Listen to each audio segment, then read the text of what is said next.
America నుండి ఇండియాకి డబ్బులు పంపాలంటే ఇప్పటికీ ఆ పాత పద్ధతులేనా? అందుకే వచ్చేసింది మై పర్సు. Download now.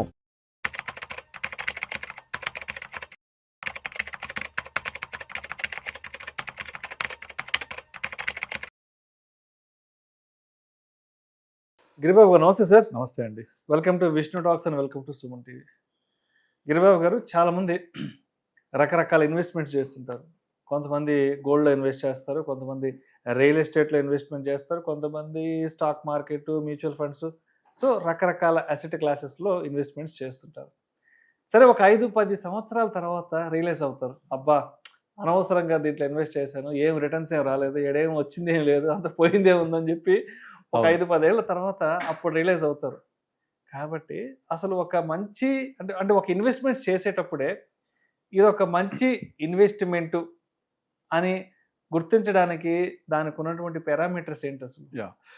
ఏదైనా మనం ఒక ఇన్వెస్ట్మెంట్ చేసేటప్పుడు మనము ఏం చేయాలంటే, ఒకటి ఆపర్చునిటీ కాస్ట్ అని ఒకటి ఉంటుంది.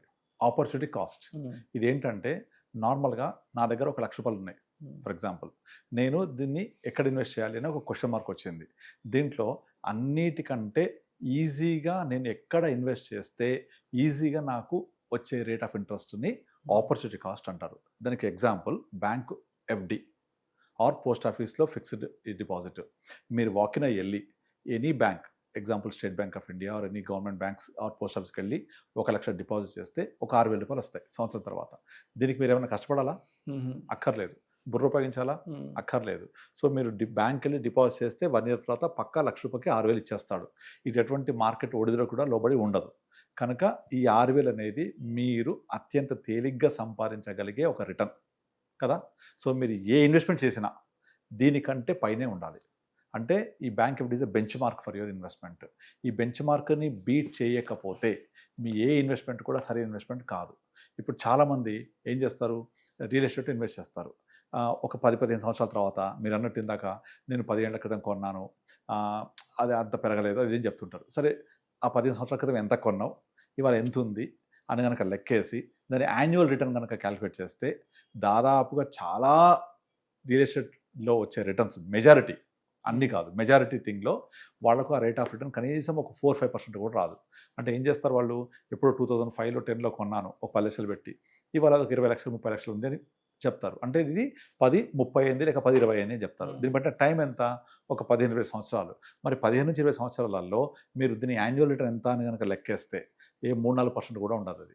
కానీ అక్కడ ఏం చూస్తారు వాళ్ళు, నేను 10 లక్షలు కొన్నాను 30 అయింది, 10 కొన్నాను 20 అయింది, డబల్ అయింది, 10 కొంటే 40 అయింది అని చెప్తూ ఉంటారు. ఇది absolute return, absolute return.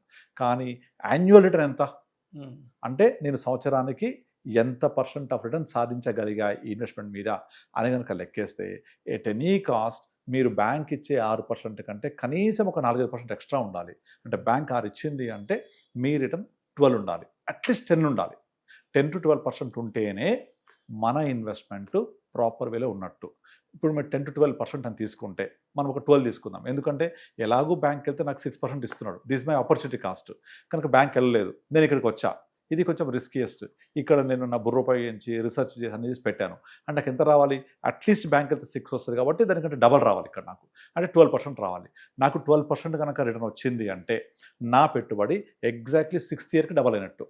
Rule 72 says that if you divide 72 by rate of interest is equal to వచ్చే quotient time taken to double your money. మళ్ళీ చెప్తాను, మీరు 72ని కనుక ఈ రేట్ ఆఫ్ ఇంట్రెస్ట్ కనుక డివైడ్ చేస్తే ఎంతైతే కోషంట్ వస్తుందో అది మీ డబ్బులు డబల్ అవ్వడానికి ఉపయోగపడే అవసరమయ్యే టైం అనమాట. సో 72/12 ఎంత, 6. అంటే 6 years is the time taken to double your money if you're investing at the rate of 12%. ఈ 12% కనుక సాధిస్తే మీ డబ్బులు 6 yearsకి డబల్ అవ్వాలి, మళ్ళీ 6 yearsకి మళ్ళీ డబల్ అవ్వాలి అక్కడ నుంచి. అంటే 1,02 అవ్వాలి, 2 4 అవ్వాలి, మళ్ళీ 6 4 8 అవ్వాలి. అంటే 8 రెట్లు కనుక అవ్వకపోతే ఒక 18 yearsలో మీ డబ్బులు సరైన విధానంలో ఇన్వెస్ట్ చేసినట్టు కాదు. కానీ చాలా వరకు మీరు తీసుకోండి, రియల్ ఎస్టేట్ ఎక్కడైనా నేను 15 ఏళ్ళైంది 20 ఏళ్ళైంది పెట్టాను, అప్పటి నుంచి కొంతవరకు పెరిగింది, తర్వాత ఆగిపోయింది, పెరగట్లేదు, ఇంకా వేరే దగ్గర పెట్టుంటే బాగా పెరిగేవి, కొన్ని పెరుగుతాయి. ఇదే 20 సంవత్సరాలు తీసుకుంటే కొన్ని 30 రెట్లు 20 రెట్లు పెరుగుతాయి. అప్పుడు కనుక బ్యాంక్ రేట్ ఆఫ్ ఇంట్రెస్ట్తో కంపేర్ చేస్తే మీకు నార్మల్గా ఒక 14-15% వచ్చి ఉంటుంది రేట్ ఆఫ్ రిటర్న్. 14-15 వచ్చిందంటే ఇట్స్ వెరీ గుడ్ రిటర్న్. మళ్ళీ దాన్ని దేంతో కంపేర్ చేయొచ్చు, అదే పీరియడ్లో ఉన్న మ్యూచువల్ ఫండ్స్ ఇవాళ ఎంత ఉన్నాయి, అలా మ్యూచువల్ ఫండ్స్ కనుక కంపేర్ చేస్తే లాస్ట్ 20 yearsలో మీకు చాలా number of mutual funds more than 15 ఇచ్చాయి, 15-16%. సో దాంతో కంపేర్ చేస్తే నా ఇన్వెస్ట్మెంట్ ఎలా ఉంది, ఇట్లా కంపేర్ చేసి చూసుకోవాలి. అంతేగాని నేను పలానా టైంలో 10 లక్షలు పెట్టాను, ఇవాళ నాకు 20 లక్షలు వచ్చింది, డబల్ అయింది అంటే ఎంత పీరియడ్లో అయింది కదా. ఆ ఎంత పీరియడ్లో అయింది కనుక మనం అర్థం చేసుకోకపోతే ఎట్టి పరిస్థితుల్లో కూడా మీకు ఆ రిటర్న్, ఆ ఇన్వెస్ట్మెంట్ యొక్క దాని యొక్క పొటెన్షియల్ ఆఫ్ గ్రోత్ కనిపించదు మనకు. ఇప్పుడు రీసెంట్గా ఒకటి పరాగ్ పరిగ్ది ఒక వీడియో చూసాను నేను. తను ఏం చెప్తున్నాడంటే, ఒక కస్టమర్ దగ్గరికి వెళ్ళి మీరు పలానా ఇన్వెస్ట్మెంట్ చేశారు, ఇంత గ్రో అయింది అని చెప్పేసి ఆ గ్రో అయిన నెంబర్ ఒక 14% చొప్పున గ్రో అయింది, 18% చొప్పున గ్రో అయిందని ఎక్స్ప్లెయిన్ చేస్తున్నాడు తనకి. అతను ఏం చేశాడంటే, నాకు ఆల్రెడీ పీపీఎఫ్లో, ఆయన చెప్పే స్టోరీ 1990s, 80s, 90s. ఆ టైంలో పీపీఎఫ్లో 14% వచ్చేది. నాకు 14% పీపీఎఫ్లో వస్తుంది కదా, నువ్వు ఇచ్చింది ఏముంది ఇక్కడ, నాకు 18 కదా, 4% కదా ఎక్స్ట్రా ఇచ్చింది, పెద్ద గ్రేట్ రిటర్న్ కాదని దాన్ని తీసిపరేశాడు. అయితే తను ఏం చేశాడంటే, ఇలా కాదని చెప్పేసి తను ఎంత పెట్టాడు, ఎంత వచ్చింది అనే అబ్సల్యూట్ రిటర్న్ కనుక తీసి అప్పుడు పీపీఎఫ్తో కంపేర్ చేస్తే, పీపీఎఫ్లో పెడితే ఎంత వచ్చిందో ఆ రిటర్న్ కంటే డబల్ వచ్చింది 18% చొప్పున లెక్కేస్తే. దగ్గర పీపీఎఫ్లో పెడితే వచ్చింది, ఆయన 10 lakhs అంత ఇన్వెస్ట్ చేస్తే అది కాస్త 18 అవుతాయి. ఇక్కడ ఇన్వెస్ట్ చేసింది 18% చొప్పున జనరేట్ అయ్యి 10కి ఆల్మోస్ట్ 8 lakhs కదా పీపీఎఫ్లో, ఇక్కడ 16 lakhs గ్రో అయింది. అంటే ఒక 4% కనుక ఎక్స్ట్రా వస్తే టోటల్ రిటర్న్ మొత్తం కూడా 14 కంటే 4 ఎక్స్ట్రా, 4% మొత్తం రిటర్న్ కూడా డబల్ అయిపోయింది.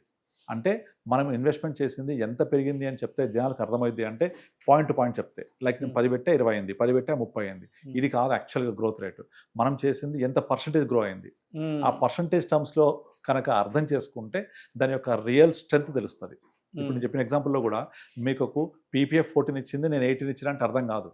కానీ పీపీఎఫ్లో 10 పెడితే 18 ఇచ్చింది, నేను 10 పెడితే 32 వచ్చింది. ఇప్పుడు అర్థమవుతుంది డిఫరెన్స్.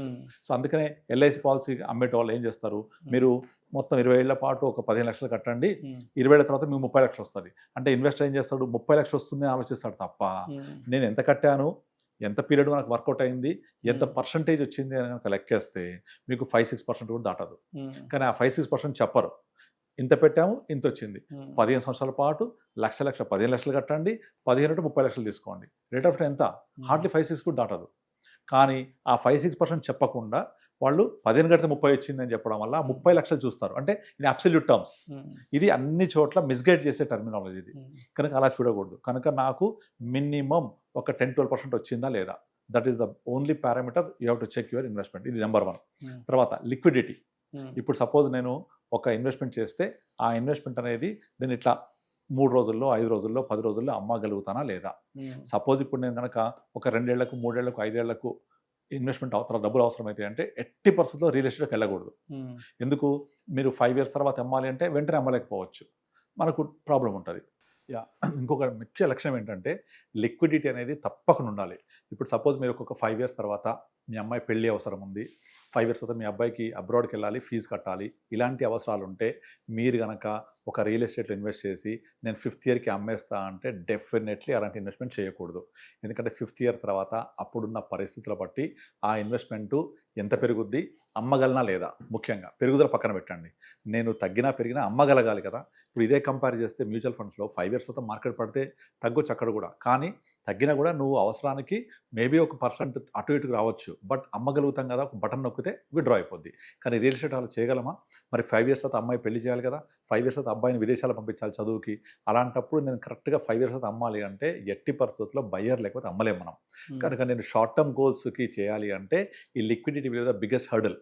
కనుక రియల్ ఎస్టేట్ ఎప్పుడు కూడా long term investments, very long term, like next generation కోసము, మా పిల్లలు చిన్నోడు ఉన్నాడు, వాడు పెద్ద అయిన తర్వాత ఇల్లు కట్టుకుంటాడు, లేకపోతే నేను ఎక్కడెక్కడో 20 ఏళ్ల తర్వాత ఇల్లు కట్టుకుంటాను, లేకపోతే ఏమో చేస్తాను అన్నప్పుడు లాంగ్ టర్మ్ కోసం మాత్రమే రియల్ ఎస్టేట్ చూడాలి తప్ప షార్ట్ టర్మ్ కోసం 5 years, 6 years కోసం ఎట్ పాయింట్ ఆఫ్ టైంలో నేను అవసరం ఉంటే తీసుకోవాలి డబ్బులు అనే టైంలో ఎట్టి పరిస్థితుల్లో దాని జోలికి వెళ్ళొద్దు. Because liquidity is the biggest problem అక్కడ. Number 3, partial withdrawal. ఇప్పుడు సపోజ్ ఒక ఫ్లాట్ ఉంది, ఆ ఫ్లాట్ నేను పెరిగిన తర్వాత నాకు డబ్బులు అవసరమైంది, అవసరం కొంత డబ్బులు కావాలి, ఓ బాత్రూమో కిచెన్ అమ్మి డబ్బులు చేసుకోలేము కదా, పార్షల్గా విత్డ్రా చేయలేము కదా అందులోంచి. కనుక అలా పార్షల్గా రావాలి అంటే పాసిబుల్ కాలేదు అంటే మొత్తం దాన్ని అమ్మేయాల్సి వస్తుంది. ఇప్పుడు నేను ఒక 1/2 ఎకర్ కొంటే అందులో ఒక 100 గజాలు, పావు గజాలు అమ్మొచ్చు. కానీ దానివల్ల ప్రాబ్లం ఏమైపోతుంది, మిగతా ప్యాసేజ్ ఉండకపోవచ్చు, ప్రాబ్లమ్స్ రావచ్చు. కనుక ఐ లిక్విడిటీ మాత్రమే కాకుండా పార్షల్ లిక్విడిటీ కూడా ఉండదు అందులో. సో ఇలాంటి ఇన్వెస్ట్మెంట్ కూడా కరెక్ట్ కాదు. ఎప్పుడు చేయాలి ఇది, మీ గోల్ లాంగ్ టర్మ్ ఉంటే అని ఇంపార్టెంట్. నెక్స్ట్ ఇంకోటి, మీకు ఏదైతే ఆదాయం ఇవ్వదో అదేది ఆస్తి కింద పరిగణించండి. నేనైతే ఆదాయం ఇవ్వని ఆస్తి కాదు, మీకు ఆదాయం ఇవ్వాలి. ఇప్పుడు చాలామంది ఏం చేస్తారంటే ప్లాట్స్ కొని పెట్టేస్తారు. ఆ ప్లాట్ కొనేసి ఇది పెరిగిన తర్వాత గ్రో అయ్యాక నాకు డబ్బులు వస్తాయని చూస్తారు. కరెక్టే. కానీ నిజంగా మీరు కనుక దాని యొక్క లాంగ్ టర్మ్లో అది పెరుగుదల లెక్కేస్తే మీకు గట్టిగా 5-6% కూడా రాకపోతే, మళ్ళీ ఆదాయం కూడా లేకపోతే దాని మీద మనకు ఎలా ఉపయోగపడుతుంది? సపోజ్ నా రిటైర్మెంట్ ప్లానింగ్ ఉంది. చాలామంది చేసే మిస్టేక్స్ ఇవన్నీ. కొంతమంది రిటైర్ అయిన తర్వాత పెద్ద మొత్తం డబ్బులు వస్తాయి. రాగానే ఏం చేసావు డబ్బులు అంటే తీసుకెళ్ళి శంషాబాద్లో ప్లాట్ కొన్నా, ఫలాంచో ప్లాట్ కొన్నా. మరి ఇప్పుడు ఏం చేస్తున్నావు అంటే నాకు డబ్బులు లేవు, ఎవరిని అడిగినా ఇవ్వట్లేదు, నాకు మెడికల్ అవసరం ఉంది, ఇంకో అవసరం ఉంది, డబ్బులు దొరకట్లేదు. మా అబ్బాయిని అడిగితే మా అబ్బాయి దగ్గర కూడా సరిగా జీతం రావట్లేదు బికాజ్ ఆఫ్ జాబ్ లాస్. కనుక నా ఆదాయం అనేది మొత్తానికే ఆగిపోయింది అక్కడ. కనుక ఆదాయం ఇవ్వని ఆస్తి ఏది ఆస్తి కాదు. ఇది ఎప్పుడు చేయాలి ఇన్వెస్ట్మెంట్? మనం 30 years అప్పుడు చేయాలి లాంగ్ టర్మ్ కోసం. కనుక మీ ఇన్వెస్ట్మెంట్ ఎట్టి పరిస్థితుల్లో minimum bank rate of interest కంటే డబల్ రావాలి, లిక్విడిటీ ఉండాలి, at the same time partial withdrawal option ఉండాలి అందులో, ఎట్ ద సేమ్ టైం మీరు చేసే ఇన్వెస్ట్మెంట్ ఆదాయం ఇస్తూ ఉండాలి. దీనికి flat can be good example. ఇప్పుడు ఫ్లాట్ తీసుకుంటారు చాలామంది, ఎందుకంటే నా రెంటల్ ఇన్కమ్ వస్తుంది కదా అని. కానీ మీరు కంపేర్ చేయండి, ఆ ఫ్లాట్ ఖరీదు 1 కోటి రూపాయలు ఉంటుంది, కిరాయి 30,000 కూడా రాదు, 20,000 కూడా రాదు. అంటే హార్డ్లీ 2%, 3% కూడా రాదు. అలా కూడా కరెక్ట్ కాదు. కనుక మన అవసరాలు తగ్గట్టుగా ఏవైతే రిక్వైర్మెంట్ ఉంటుందో ఆ ప్రకారంగా మనం ఇన్వెస్ట్మెంట్ చేసినప్పుడు ఆ ఇన్వెస్ట్మెంట్కి ఉండే లక్షణాలు ఇవన్నీ అసైన్ చేసుకొని ఈ లక్షణాలు ఉంటే that is a good investment.